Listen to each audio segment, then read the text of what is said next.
tieto veci, ktoré vám ja teraz budem rozprávať, nie sú len nejaké vízie, alebo nejaké sľuby, alebo nejaké naše predstavy, ale že to sú naozaj veci, ktoré my už 2 roky v Banskej Bystrici robíme a kde sme naozaj zistili, že tie veci sa dajú robiť.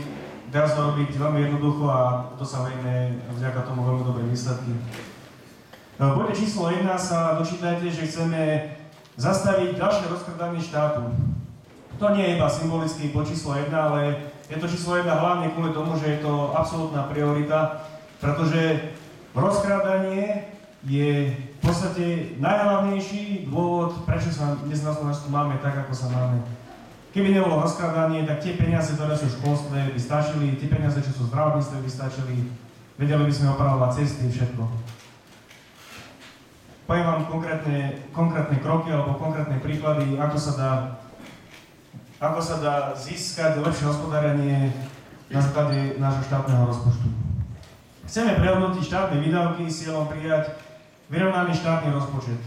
Všetci viete, že rozpočet je základný nástroj na riadenie, ale vyrovnaný štátny rozpočet to je rozumný nástroj na riadenie. Ja pracujem v akciovej spoločnosti, preto viem, že mať správny rozpočet výdavkov na rok je nesmierne dôležité na to, aby ste dokázali prosperovať a ísť dopredu. A preto je absolútne nelogické, keď štátny rozpočet, ktoré doterajšie vlády nám tu navrhovali a predkladali, bol takmer vždy schodkový. To znamená, že vždy generoval ďalšie dlh. Dnes, ako vám Marian spomenul, sa štátny dlh nachádza na úrovni zhruba 42 miliard eur. To znamená, že my len ročne platíme, teda tento rok sa to ešte narastlo, tento rok ideme na úrokoch zaplatiť 1,3 miliardy eur. Iba na úrokoch. A to je všetko výsledkom toho, že naša vláda nevie prijať jednoducho vyrovnaný štátny rozpočet, ktorý už nebude ďalej zadlžovať náš štát. Pozrieme si detaľnejšie niektoré výdavky, ktoré ideme tento rok 2016 napríklad zaplatiť. Do Európskej únie ideme tento rok 2016, my ideme zaplatiť 900 miliónov eur. Všetci poznáte dobré správy, počúvate to v rádiách, v televíziách, kde vám rozprávajú, ako sme vďaka eurofondom vyspelá moderná krajina, čo všetko tu máme, lebo keby sme to nemali vďaka tým eurofondom, tak asi žijeme v jaskyniach ako sprosté opice, lebo my sme asi nevedeli si tu nič vybudovať bez tých eurofondov. Čo vám ale nikto nepovie, je to, koľko vlastne my peniazy do tej Európskej únie platíme. Tento rok to bude len 900 miliónov eur. Každý jeden rok platíme do Európskej únie. Áno, teraz, keď to spočítate, tak sme viacej dostali, ako sme zaplatili do Európskej únie, ale táto váha sa jedného dňa proste prehúpne. Jedného dňa už budeme platiť viacej peňazí a nebudeme dostávať nič. Niekedy okolo roku 2020, ak by sme dotedy samozrejme z Európskej únie neodišli. Ale poďme si pozrieť nejaké ďalšie výdavky.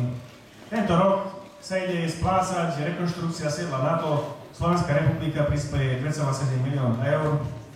Na rozvojovú pomoc štátom tretieho sveta ideme dať 6 miliónov eur. A poviete si, že to nie je veľa, veď to si môžeme dovoliť predsa dať nejakým štátom, ktoré sú na tom horšie ako my, predsa môžeme si predsa dovoliť na 6 miliónov eur. Ale viete, koľko ide tento rok dať štát ako štátny príspevok mladým ľuďom a mladomáčelom? Viete koľko? 35 400 eur. Toto je číslo, ktoré si nájdete v rozpočte, ktorý je zverejnený na stránke Ministerstva financií, ktorý už je schválený. Tak my ideme zaplatiť 35 400 eur ako príspevok našim mladým ľuďom, ale aj rozvojovým krajinám ideme dať 6 miliónov eur, do Európskej únie 900 miliónov eur, do nejakej rekonštrukcie NATO 2,7 plus ďalšie milióny, čo platíme ako výdavky do civilného rozpočtu. Čistá katastrofa. A preto našim cieľom, aj jedným z našich najzásadnejších cieľov, ktorý chceme dosiahnuť, je nie len schváliť vyrovnaný štátny rozpočet, teda už zastaviť ďalšie zadlžovanie, ale hlavne prehodnotiť tieto nezmyselné výdavky. Predsa my nemôžeme podporovať iné krajiny skôr, ako nedokážeme podporiť a pomôcť vlastným ľuďom. Kým máme bezdomovcov, kým sú tu sociálne samovraždy, predsa nebudeme pomáhať nejakým rozvojovým krajinám alebo nejakým imigrantom. To je predsa nezmyselnosť.